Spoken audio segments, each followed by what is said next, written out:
Welcome everyone and a new video reflecting on the debate, the presidential debate between Joe Biden and Donald Trump. And I spoke all about those heroes that died. I went to the World War II cemetery, World War I cemetery. He refused to go. And I said, no, if you don't pay, I won't do that. And you know what happened? Billions and billions of dollars came flowing in the next day and the next months. Let me tell you that I'm not into politics at all. So in this video, I'm going to share my view, my unique view, my reflections on this. Why did I watch this debate in the first place if I'm not interested in politics? And here is what I noticed. I'm Theresa Khalil, a writer, documentary filmmaker, and I'm from Egypt. I live in Europe for about 12 years now, and I believe that I have a unique view, which I will be sharing now. And in this debate, it was such a weird thing that made me question this huge country that is America, okay, the most powerful country in the world. How is it possible that they're so limited to only those two old guys? It seems that like each one has his own concerns about each one of them. And how is it possible that they are so old that not even in 60, they are over 70s, and Biden, I think, is in his 80s. And it's okay for me. I don't care. The age is just a number. But when you see Joe Biden and how he's like, sometimes he, like, you can hardly hear him, how he, like, sometimes he would try to speak fast, but it's really clear that he's struggling. And he sometimes forget, sometimes he just... And the other one, Donald Trump, who I know him from the Apprentice program, which was very entertaining. You're fired. He's also over 70 and he's in this debate. Like, why? So this is my first question. If someone knows the answer, please let me know in the comment. Was there no other options? Like this huge country that is America with millions of people, there isn't anyone else that can represent those two parties? The other thing that I noticed is that why would someone that old go in such a stressing experience, which is the presidential race? It is so stressing. You need to, I'm sure that they don't sleep enough, that they have to prepare, they have to be on top of things. And I'm thinking for myself, like, I'm now 50 and I'm just thinking, I want to go to an island and chill out and have a drink, a juice, and just observe life and watch it pass by. So I really can't understand this. Why those two guys, why those two men have to go through such difficult experience at such age? Isn't it too stressing for them, especially as it seems that they are also struggling with some health issues for sure? What I've done since I've changed the law, what's happened? I've changed it in a way that now you're in a situation where there are 40% fewer people coming across the border illegally. It's better than when he left office. Another thing that they were talking about was the debate about the immigrants. Okay, and let me tell you, because I'm from Egypt, I'm living in Europe, huh? I didn't immigrate actually, I just came for studying and then I met my husband, so I don't know if you consider this immigration. But definitely I wanted to live in Europe for sure. But to be honest, when I was in Egypt and I was trying to apply for America, I as a just tourist, just to go and take a look, can you believe it? I'm an engineer, okay? Creative person, artistic, documentary filmmaker, okay? And I was rejected.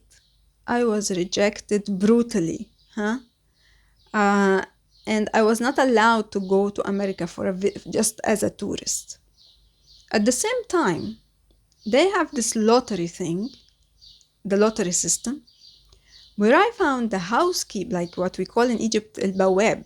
The bawab is someone who's not educated usually. He's coming from deep, deep upper Egypt, has a lot of children. They're all living in one room. And his job, I believe it's a job that you don't need because here in Europe you never see bawabs, okay? Bawab is, he's like a guard of the building. If you want to buy something, you can send him. He cleaned the stairs, it's a job like that. And can you believe that this bawab in Egypt apply for the lottery and he gets it?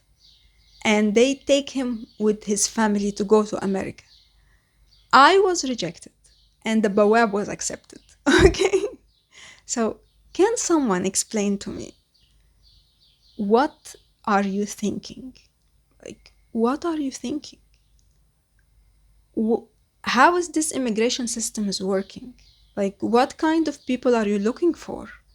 And I was just actually on my other channel, I was talking to, I do listening sessions for people who want to just get things out of their chest, speak up, and share whatever is on their mind. And I had this woman who immigrated also. She came with lottery with her husband and family to America. And she's actually struggling there. There is no decent job for her. It seemed to me that there is no plan. There is no plan how to integrate those people. She feels so lonely. She has no community there. She wants to integrate. She doesn't want to be with the Arabic community. She wants to integrate and meet other nationalities. And there is no system for that. So whether you are pro-immigrants or against immigrants, what kind of immigrants are we talking about? Like, can you explain to me? Another topic they were debating about was abortion. Okay, so it seems to me that Donald Trump is against abortion, and he wants that the woman who wants abortion to go to court first, and Biden wants it to be a decision that is made with the doctor. I don't see, like, why are people debating about things that are common sense?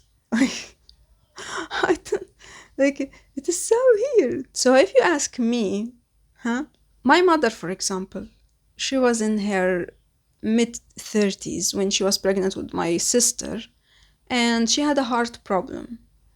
And this pregnancy was not planned for. It was a surprise. And she went through it, and at the delivery, this cord was around my sister's neck. So every time the doctor tried to get the baby out, she was strangled. And then they decided that, okay, we will sacrifice the baby for the mother. They sucked her out and she survived, okay? So yeah, it is like that. Like, each situation needs a special decision. You can't just debate pro-abortion, anti-abortion. It depends on the situation.